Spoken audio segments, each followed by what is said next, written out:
நிறைய பேர் பார்த்தீங்கன்னா முடி வெட்டுங்க அப்புறம்னு சொல்லிகிட்டே இருந்தீங்க. ஏன்னா நீங்கள் நினச்ச மாதிரி இங்கே பாருங்கள் எவ்வளோத்துக்குள்ள முடி வளர்ந்துட்டுன்னு. ஆனால் வந்து நிறைய பேருக்கு தெரியும் நான் ஏன் முடி வெட்டலைன்னு சொல்லிட்டு. ஏன்னா உங்கள் அக்கா வேறு ப்ரெக்னெண்ட்டாக இருக்காங்கல்ல, அதனால தான் முடி வந்து நம்ம வெட்டக்கூடாது. இது வந்து பார்த்தீங்கன்னா நான் வந்து எல்லாருமே குழந்தை பிறந்ததுக்கப்புறம் ஒரு 40 நாள் 40 நாளா ஒரு 40 நாள் கழிச்சுன்னு வச்சுக்கோங்களேன், அந்த மாதிரி தான் நம்ம வந்து மொட்டை போடுவாங்க. அதே மாதிரி தான் நானும் இப்போ வந்து நம்ம முத்தாரம்மன் கோயிலுக்கு மொட்டை போடுறதா நான் வேண்டியிருக்கேன். குழந்தை நல்லபடியாக பிறக்கணும், அதனால் முத்தாரம்மன் கோயிலுக்கு நான் வேண்டியிருக்கேன் முடி வெட்டுறதா. இன்னும் குழந்தை பிறந்ததுக்கப்புறம் ஒரு 40 டேஸ் வெயிட் பண்ணுங்கள், அதுக்கப்புறம் மொட்டை போட்டுடலாம். நீங்கள் நிறைய பேர் கேட்டுகிட்டே இருந்தீங்கல்ல, ப்ரோ மொட்டை போடுங்கன்னு ஒரு வருஷமாக கேட்டுட்டு இருந்தீங்க முன்னாடி.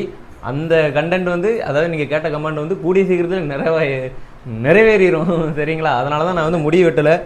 இப்படி முன்னாடி வந்து விழுவும். என்னைக்கு பைக்கில் எங்கே வடக்காமல் தக்காமல் பாலத்தோடு போக போகிறேன்னு தெரில, அந்தளவுக்கு தான் இருக்குது. ஆனால் ரீத் போட்டுக்கிடுவோம் பார்த்துக்கோங்க, இல்லைன்னு வச்சுக்கோங்களேன் வடக்காமல் தக்காமல் வண்டி பேர் எங்கேயாவது கண்ணை மறைச்சி காற்றுல.